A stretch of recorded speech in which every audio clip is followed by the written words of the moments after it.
자, 매주 수요일에 만나는 남자입니다. 몸을 아는 남자, 캐릭터 있는 우리 한진우 원장님 다시 한번 인사 나누죠. 안녕하십니까? 네, 안녕하세요. 네. 수요일에 가을 남자 한진우입니다. 네, 그래. 추남이라고 왜 안 해주세요? 네. 추남 여러 번 해도 됩니까? 네.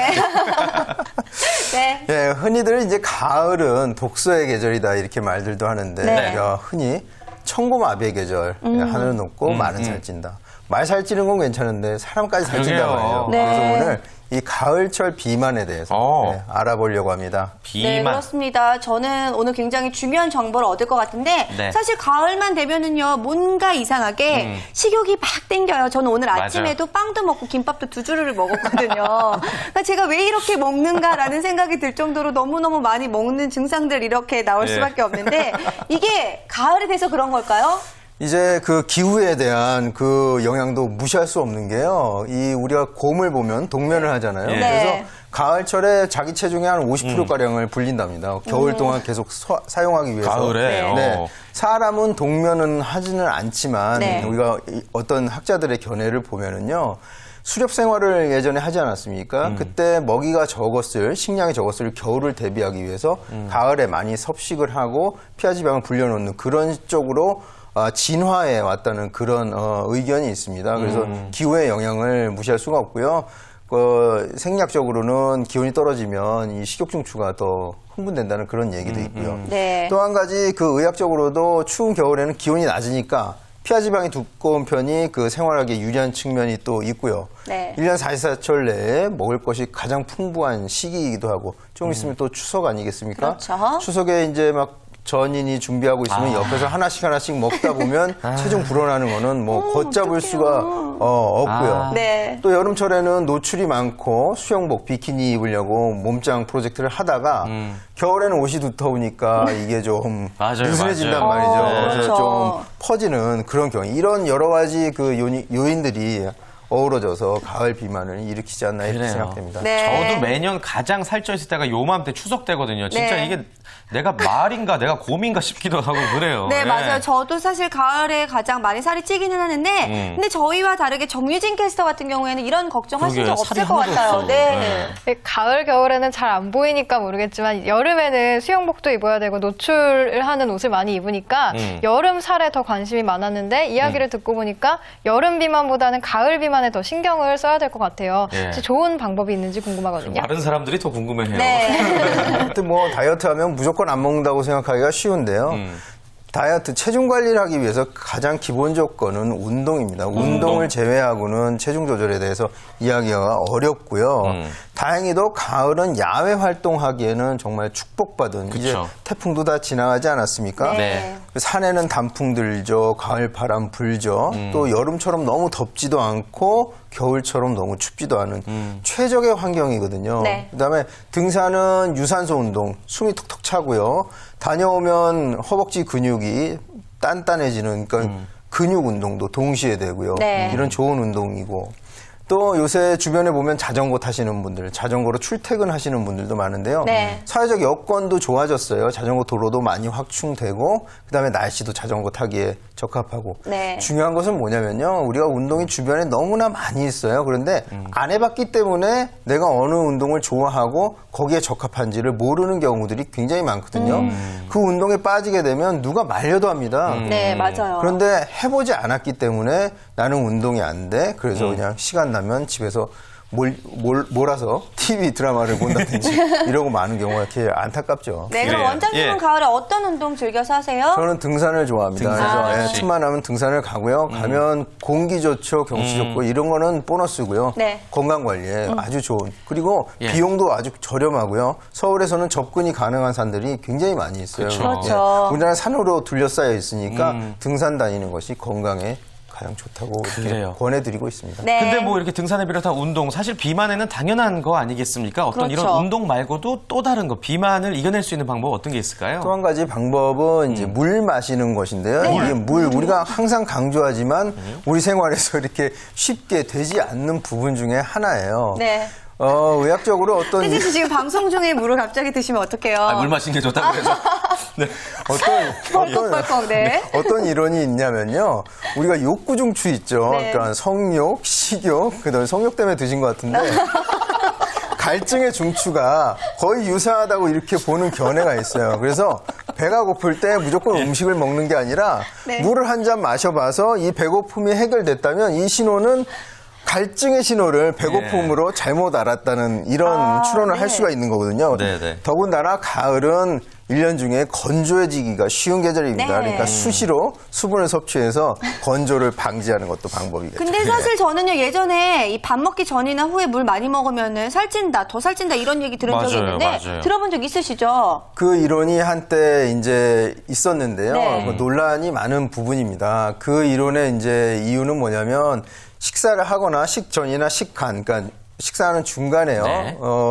수분 섭취를 많이 하게 되면 이 음식물에서 나오는 이 혈당을 높이는 물질들이 물과 함께 흡수돼서 혈당을 폭발적으로 올리고 이 폭발적인 혈당량을 낮추기 위해서 인슐린이 분비되면 네. 이 잉여의 그 혈당이 지방의 형태로 저장되기 때문에 물을 그렇게 중간중간 마시거나 많이 마시면 살이 찌기가 쉽다고 이렇게 이런 이론이 있었는데요.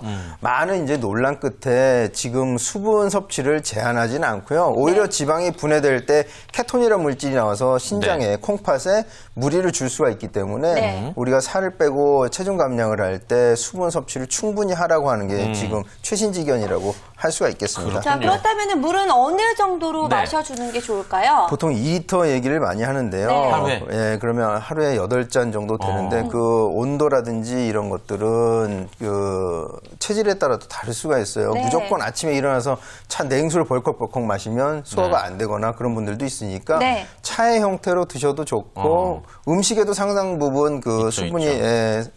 돼 있으니까 하여간 갈증이 나기 전에 수분 섭취를 미리 해주는 게 좀, 바람직하다고 볼 수가 있겠습니다. 그렇군요. 네. 근데 저도 어디서 봤는데 물을 마실 때 GL 지수를 고려해라 이런 얘기 있거든요. GI 지수? 네. 아, GI. 아니요, 혼용을 합니다. 아, 뭐 I나 L이랑 비슷하게 생겼잖아요. 네. 어디서 봤는데 지금 방금 대본에서 잘못 봤어요, 제가. 예. 이게 I자가 L자 같은데 네, GI 지수. GI는 지수고 GL은 그 로딩을 말하는데요. 네. 그 총량을 말하고 GI는 지수를 말해요. 네. 글라이세믹 인덱스라고 해서 어떤 음식을 섭취했을 때 혈당을 얼마나 단기간에 올리냐 이것을 그 지수화한 것인데요. 최초의 이 개념은 당뇨 환자들의 그 식이요법을 하기 위해서 이제 도입된 개념이에요. 근데 현재는 대사증후군 있죠. 고혈압, 네. 당뇨, 그다음에 고지혈증 같은 대사증후군이 있는 분들과 체중 감량하고 싶어 하시는 분들 내지는 건강한 식사를 하기 위해서 좋은 습관을 들이기 위해서 이 음식에 대해서 생각해보는 그런 시간을 갖기 위해서 이 GI 지수라는 개념을 머릿속에 두고 있는 것이 바람직합니다. 그래요. 예. 그렇다면은 뭐 체중 감량이나 건강한 식사를 위해서 도입이 돼야 된다 이런 이야기인데 어떻게 활용하는 게 좋을까요? 그러니까 GI 지수가 높은 식품은 혈당을 갑자기 올리기 때문에 인슐린 분비되면서 잉여의 혈당을 지방의 형태로 저장하기 때문에 비만을 일으키기가 쉽고요. 네. GI 지수가 낮은 음식들은 위장관에서 소화 흡수가 천천히 되기 때문에 네. 저장되는 경향도 적을 뿐더러 식사와 식사 사이에 포만감을 장시간 유지해줘서 다른 불필요한 간식이라든지 이런 거에 섭취 욕구를 좀 덜 일으키게 되는 그런 장점이 있습니다. 네. 여러분들이 네. 이제 GI 지수에 대해서 정확하게 잘 아시겠죠? 네. 저는 알고 있었지만 여러분들을 위해서 다시 한번 짚어드렸습니다. 네. 자, 칼로리를 근데 따질 때 말이죠. 살찌는 음식과 살 안 찌는 음식을 우리가 체크를 할 수 있잖아요. 네. 근데 칼로리랑 GI 지수랑 그러면 정비됩니까? 어떻습니까? 그렇지는 않습니다. 그런데 GI 지수가 낮다고 해서 많이 먹으면 역시 총 칼로리가 올라가니까 네. 두 개의 그 어떤 조합이 필요하고요. 밸런스가, 예. 근데 GI 지수표를 꼼꼼히 들여다 보다 보면은 일반 상식과 약간 다른 부분이 있고요. 일반 상식과 유사한 부분이 있습니다. 일반 상식과 유사한 부분은 뭐냐면 그러니까 GI 지수가 낮은 음식들은 채소류와 이 단백질, 고기라든지 계란, 두부 같은 류들이 GI 지수가 낮은 편이고요. 그다음에 잘 정제된 곡류 있죠. 네. 흰 쌀밥이라든지 흰 밀가루 이런 것들은 GI 지수가 높고 높아요? 살찌기가 쉽다고 이렇게 알려져 있고요. 네. 흔히 이제 스파게티 같은 것들은 GI 지수가 상당히 낮은 편인데 네. 문제는 소스에 있는 경우가 많아요. 소스에. 크림 소스는 또 가장 기름지고 그렇지 않고 이제 조리법을 조금 더 드라이하게 하면은 스파게티도 그렇게 나쁜 음식이라고 볼 수는 없는 거죠.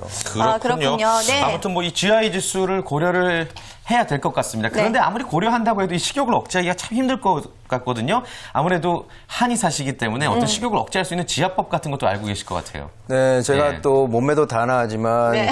귀까지 잘생겼습니다. 귀요? 네, 이 귀에 있는 축하드립니다. 네, 귀 바퀴 이륜 이 가운데 갈라지는 부위에 여기 교감이라는 혈자리가 있는데요. 이게 뭐냐면 마음을 안정시키는 그런 효과가 있는 점입니다. 그래서 양손으로 이렇게 그 귀 바퀴에 갈라진 귀여우세요, 부분을 지금. 뿌잉뿌잉 눌러주시고 그 다음에 이 귀 여기 이주라는 부분이 있어요. 약간 네. 그 구슬같이 생겼다 해서 이주라고 하는데 여기 옆에요. 요 네. 위아래가 갈라져 있는 분들이 있거든요. 네. 그 위에가 갈점, 기점, 위아래가 네. 갈점, 기점에서 아까 말했던 갈증과 배고픔을 조절하는 그런 중추가 돼요. 이거는 비만할 때 이침도 거기다 놓지만 우리가 금연, 금주할 때도 욕구 불만을 가라앉히기 위해서 그런 부분을 이렇게 자극하기도 하고요. 네. 그렇군요. 이렇게 눌러주면서 나는 배고프지 않다, 나는 예. 배고프지 않다 이렇게 생각하게 되면은 왠지 폭식을 줄일 수 있는 정말 좋은 방법이 될 것 같네요. 그래요. 네. 아무튼 올 추석에 이 지압법을 이용하셔서 식욕 억제하시길 바라겠고요. 네. 마지막으로 가을철 건강한 몸 관리를 위한 조언 끝으로 부탁드립니다. 네, 가을철 이제 곡식이 결실을 맺는 그런 시기입니다. 네. 우리가 이런 곡식들을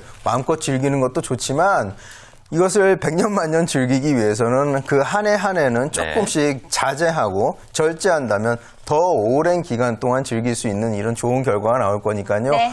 너무 폭식하지 않도록 주의하시는 게 좋겠습니다. 네, 감사합니다. 네, 이렇게 해서 건강 플러스 오늘 저희가 준비한 소식은 여기까지입니다. 뿌잉뿌잉 때문에 웃겨가지고 지금 지압법 많이 활용해 주시고요. 네, 오늘 준비한 소식 알려드린 방법들, 여기까지예요. 뭐 하모니나 여러 가지 코너를 네. 통해서 여러분께 유용한 정보 많이 전해드렸으니까요. 많이 참고하시길 바라겠습니다. 네. 오늘 함께해 주신 분들 모두 감사드립니다. 고맙습니다. 감사합니다. 감사합니다.